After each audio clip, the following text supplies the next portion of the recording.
Department जो आज बहुत ही इम्पोर्टेंट डिपार्टमेंट है, उसकी मीटिंग हुई और उसमें कई निर्णय लिए। उसमें एनर्जी कंजर्वेशन के लिए एक एनर्जी कंजर्वेशन एक्ट है 2001 का, उसको प्रदेश में सख्ती से लागू करने का फैसला किया गया और उसमें उसको इम्प्लीमेंट ना करने वालों पर 10 लाख रुपए तक का जुर्माना लगाया जा सकता है।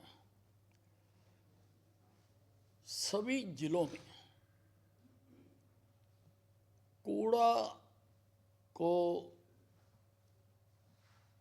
ख़त्म करने के लिए, कूड़े से बिजली पैदा करने के लिए प्लांट लगाने की पॉसिबिलिटीज़ पर विचार करने का निर्णय लिया गया, क्योंकि कूड़ा उठ तो रहा है, उसको उसका किस प्रकार से उसको ख़त्म किया जाए वो नहीं हो पा रहा। और इसलिए अगर ये हम करें तो इससे बिजली भी बन सकती है। एक हरियाणा में लगा हुआ है, उससे 8 मेगावाट बिजली पैदा की जा रही है।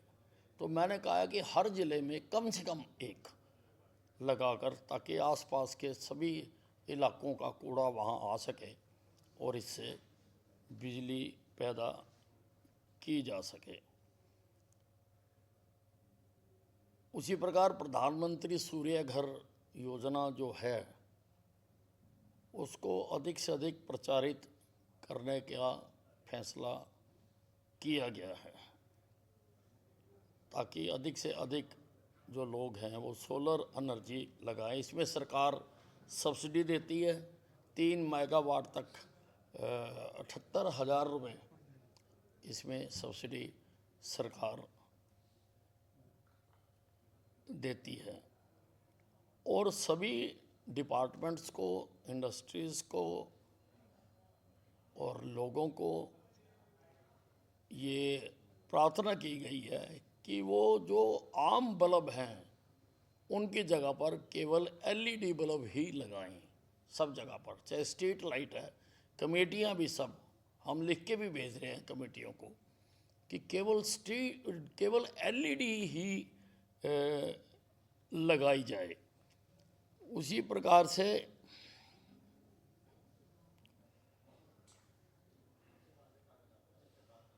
हम ऐसा विचार कर रहे हैं कि किसान से अगर कहा जाए तो वो सोलर की बिजली नहीं लेता है, इसलिए हम एक पायलट प्रोजेक्ट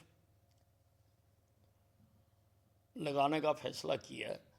किसी एक गांव में, जिस गांव की पंचायत ज़मीन दे देगी, वहाँ पर हम सोलर पावर हाउस लगाएंगे और उस सोलर पावर हाउस से सभी ट्यूबवेलों को, हम गांव के जितने भी ट्यूबवेल होंगे, हम लाइट देंगे। उसमें किसी का एतराज़ भी नहीं होगा।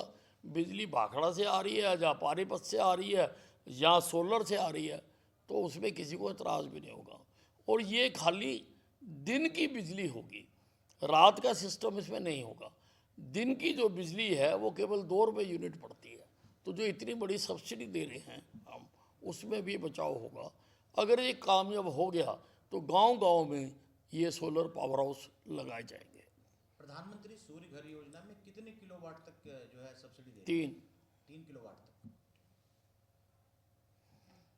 आज कांग्रेस ने प्रदर्शन किया पूरे प्रदेश भर में, हर एक जिले में, और जो अमित शाह गृह मंत्री ने संसद में बयान दिया था, डॉक्टर अंबेडकर का कह रहे हैं कि अपमान किया है उन्होंने, कैसे देखते हैं? अब ऐसा है, ये कांग्रेस पार्टी हार से हताशा अपनी शो कर रही है। कोई ऐसी बात बाबा साहब अम्बेडकर के बारे में, जो कि जिन्होंने हमारा संविधान बनाया और समाज को उठाने का काम किया, कोई भी उनके बारे में ऐसी बात नहीं कर सकता। और फिर पार्लियामेंट है, पार्लियामेंट में जब कही अगर कोई बात तो उस वक्त तो किसी कांग्रेसी ने जवाब नहीं दिया। ये तो सारा किसी ना किसी एजेंसी जो हिंदुस्तान में डिस्टरबेंस पैदा करना चाहती है उसके इशारे पर ये सब किया गया। अगले दिन बैनर लेके आ गए, उसी दिन पार्लियामेंट चर्चा के लिए है। अगर कोई बात किसी को गलत लगी है तो वो वहाँ पे समझा सकता है, बता सकता है। पार्लियामेंट से बड़ा प्लेटफॉर्म और कौन सा हो सकता है? और वहाँ ना करके ये लोगों में डिस्टरबेंस पैदा करने के लिए ये सारा काम किया जाता है। सर, कांग्रेस ने अभी हाल ही में अपनी फाइनेंस कमेटी की बैठक करी और बैठक के बाद आरोप लगाया कि कहीं न कहीं जो इलेक्शन कमीशन है उसके डाटा की वजह से ये सारा खेल खराब हुआ। वो अभी भी अपनी गलती नहीं मानते, वो मानते चुनाव आयोग के जो आंकड़े थे उसकी वजह से वो लोग हारे। आप कैसे देखते हैं इसको? नहीं, मैं कई बार कह चुका हूँ कि अगर चुनाव आयोग का डाटा गलत था तो हरियाणा में जितने आपके एमएलए जीते हैं फिर तो वो भी गलत जीते हैं। और